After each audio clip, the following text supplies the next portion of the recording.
Bogus metre बसवून वीज ग्राहकांना वाढीव वीज बिल दिला जात असल्याने याच्या विरोधात आज ठाकरे शिवसेनेच्या वतीने वीज वितरण कार्यालयासमोर ढोल बजाव आंदोलन करत विरोध प्रदर्शन करण्यात आले। हिंगोली जिल्ह्याभरात अनेक गावागावात वीज वितरण कंपनीकडून डिजिटल घरगुती बोगस मीटर बसवून वीज ग्राहकांकडून अव्वाच्या सव्वा वीज बिल दिलं जात आहे।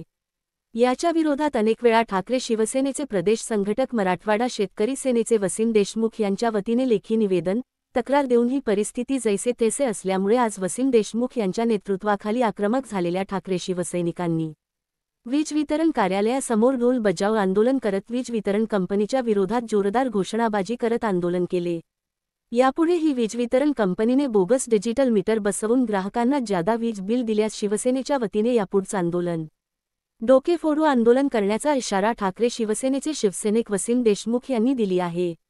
या आंदोलनात वसीम देशमुख, जिल्हाप्रमुख संदेश देशमुख, आलिम खतीब, डॉक्टर जुनेद देशमुख, भानुदास जाधव, आबादास जगताप, गणेश देशमुख, पिंटू गुजर, गणेश भावंडे, संतोष देवकर, पराग आडकिने आदी शिवसैनिक ढोल बजाव आंदोलनात सहभागी झाले होते। शिवसैनिकांनी केलेल्या ढोल बजाव आंदोलनाची जिल्हाभरात चर्चा होत आहे, तर आंदोलन ठिकाणी पोलिसांचा चोख बंदोबस्त तैनात दिसून आला। महावितरणकडे की जे बोगस मीटर तुम्ही डिजिटल मीटर बसवलेत की ज्यामुळे लोकांना अव्वाच्या सव्वा बिल येत आहेत, ज्यांना अगोदर 500 रुपये बिल यायचं आता 3-3 हजार 4-4 हजार 5-5 हजार बिल येतोय। काही लोकांचे मीटर बंद आहेत, माझ्या हातामध्ये बिल आहे, हे माझ्याकडे बिल आहे, 5 महिने झाले या कस्टमरची बिल वीज बंद आहे आणि याला बिल 37,000 बिल आलेलं आहे। या कंपनीचे सगळे हे अशा 2-4 बोगस कंपन्या आहेत, असे यांनी कंपन्या बोलवल्यात आणि या कंपन्याच्या माध्यमातून हे बोगस मीटर बसवण्याचं काम चालू आहे। आमच्या आजच्या आंदोलनात ही मागणी आहे की हे बोगस मीटर हटवण्याचं काम सुरू करा तात्काळ। ज्या बोगस कंपनीने बोगस मीटर बसवले त्याला बोलवा, त्याला काळ्या यादीत टाका।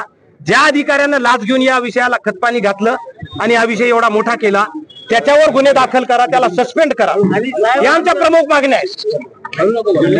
शहरामध्ये 8% मीटर बसवण्याचं काम संपलेलं आहे, 90%, 10% लोकांचे बाकी आहेत आणि यांच्याकडे जर आले तर अरेरावीची भाषा करतात, दादागिरीनं बोलतात, लाईन कट करू म्हणतात, गुन्हा दाखल करू म्हणतात। गरीब माणसं ज्यावेळेस नसतात, घरात पुरुष नसतो, करता पुरुष नसतो, लक्ष्मी घरात असते, बाई माणूस घरी असतो, त्यावेळेस जातात त्यांचे अधिकारी हे ठेकेदार। या आंदोलनाच्या अगोदर मला धमकी दिली की तुमचं आंदोलन मागे घ्या नाही तर शहरामध्ये जिल्ह्यामध्ये कारवाया सुरू करू।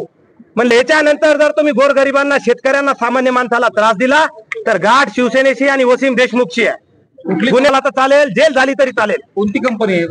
खूप कंपन्या आहेत, खूप कंपन्या आहेत, बोगस कंपन्या सगळ्या, एकेका पत्र्याच्या खोलीमध्ये सुरू झालेल्या कंपन्या आहेत। एमआयडीसी एकेका पत्र्याच्या शेडमध्ये, त्या कंपन्याचं कुठंच काही नाही, निविदा नाही, वर्क ऑर्डर नाही, त्याचे बिल नाहीत।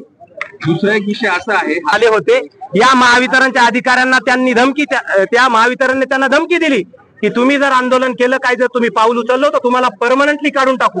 अगोदरच ते कंत्राटी होते बिचारे, त्यांना 20-20 हजार रुपयावर नियुक्त केलेलं आहे आणि त्यांना काय करतात, कॅश मध्ये पैसे देतात, 10-10 हजार रुपये, 12-12 हजार रुपये, त्यांचे जीपी घोटाळा केलेला आहे या सगळ्या महावितरणनं। त्या सगळ्या कंत्राटी कर्मचाऱ्यांना मला तुमच्या माध्यमातून सांगायचं आहे की शिवसेनेकडे या, तुमच्या आवाजामध्ये आवाज आम्ही देऊ आणि यांना वठणीवर आम्ही आणू। तुम्ही सांगितले कोटेशन देण्याची दलाली, वीज कनेक्शन जोडण्याची दलाली, डीपी देण्याची दलाली, विरोधातला ढोल आहे।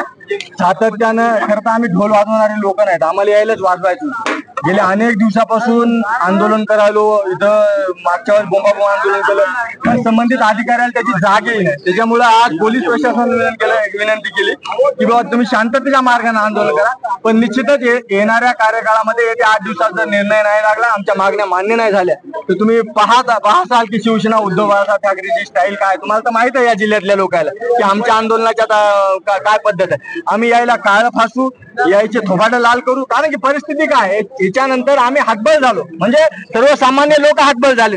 मीटरच नाही, बिल 40-40 हजार रुपये आले। कालच एक आमचा युवा शेतकरी त्या ठिकाणी नर्सीला तुम्ही बातम्या टाकल्या होत्या सगळ्या मीडियाने, डीपीला चिटकून वारला। अशा असंख्य लोक, तुम्ही आता जी विषय केला की जे कंत्राटी जे खरे काम करतात खांब्यावर चढून, त्याचे 4-4 महिने झालं पगारी नाहीत आणि इथं दलालाचा सुळसुळाट झालाय। सत्ताधारी आमदाराचे दलाल प्रत्येक एमएसबीच्या ऑफिस मध्ये बसून आहेत आणि एक डीपी 2-2 ते 4-4 लाखाला विकल्या चालली, खंबा 10-10 हजाराला विकल्या चाललाय आणि वेळोवेळी आम्ही त्या चव्हाण साहेब नावाच्या अधिकाऱ्याला बोलायलो तर ते चक्कर येऊन पडायला पठ्या त्याची बीपी वाढायली, हे कुठेतरी थांबलं पाहिजे. निश्चितच येणाऱ्या कार्यकाळामध्ये त्याला आम्ही शिवसेना स्टाईल उत्तर दिले. आज डॉक्टर घेऊन आलोय आणि याच्यानंतर आम्ही चक्कर आली आणि काही आली तरी आम्ही बी चक्री माणसं आहोत. आम्ही निश्चितच त्याला धडा शिकवल्याशिवाय राहणार नाही आणि त्याचे थोबाडे लाल केल्याशिवाय राहणार नाही.